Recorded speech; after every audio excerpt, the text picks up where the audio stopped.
Okay, first I'd like to introduce myself. My name is Dave Cadwell from Daventry Mining Limited. I just want to introduce our latest product, which is the 50mm Stub Cyclone. This is the actual cyclone itself. It's fully adjustable, so we have spacers which allow us to adjust the length of the body, so we can adjust the cut length size. It also has a range of spigot sizes, again to adjust the cut size.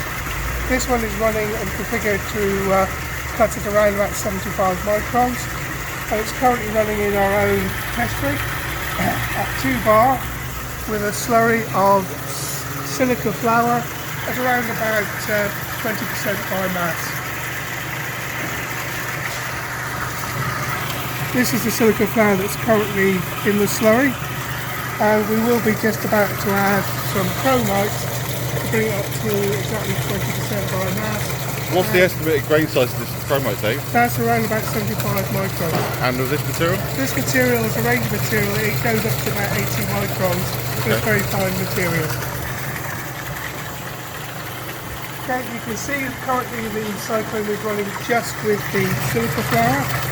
If I put the finger on the overflow, it's a very loose consistency, and that's the finer material. Then we have the actual underflow. So that's where the solids is reporting, isn't it, Solids David? are reporting to the underflow. Anything above about 75 microns, we really want to report to the underflow. So the overflow is the ultrafines, Yep. minus 75 microns. So the plus slurry, I'll explain how it works. The slurry comes in here, goes in, creates a vortex in here, in the body of the cyclone. The solids are the heavy solids are pushed to the side, and they run down the side and drop out into the underflow.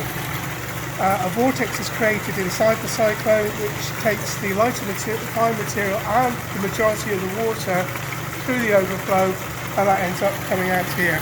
What is this pipe on top, David? That pipe is the anti-siphon pipe. We need that because effectively this would create a low pressure here, which we don't want. We want to ensure we get atmospheric pressure at the top of the cyclone.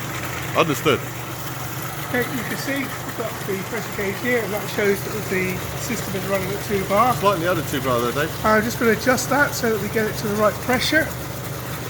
Just show you how we do that. Oh, yes. What we have is a diaphragm valve here. The pump is running at constant speed, continually recycling the material so we get good mixing of material in the bath. And I can just adjust this diaphragm valve to bring the pressure back up to 2 bar. Can you also change the motor speed to do that, Dave? Yeah, this hasn't actually been fitted with the inverter. We've got a separate inverter in this unit, but normally we would have an inverter which allows to change the motor speed to again adjust the pressure within the system. Excellent. Okay. Right, the silica flour is already in the, and I'll just add the chromite. What I'm hoping to see is that this will go darker as the heavier chromite reports with the heavier material to the underflow. Good luck, Dave.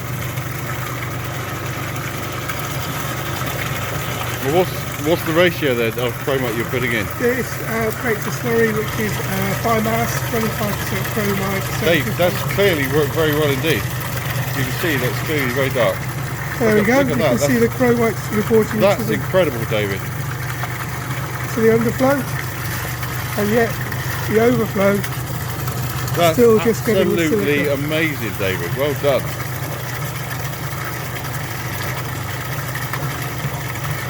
So if you were that's the first time we've done that, we're quite pleased with that as we've done. Well done. So this can be used, David, for as a rougher prior to the multi-gravity separator. Absolutely. So this would be an extremely useful product in the chromite industry. Absolutely. Or in any other industry where you want to separate the wheat from the chaff, as we say. It's extremely This good. is designed to go ahead of the multi-gravity separator, so we know the multi-gravity separator works better with smaller, finer material, below like 75 microns. Hence the way we designed this so that it cuts around about 75 microns. That's brilliant. Thank you very much indeed, David. Okay. Well done.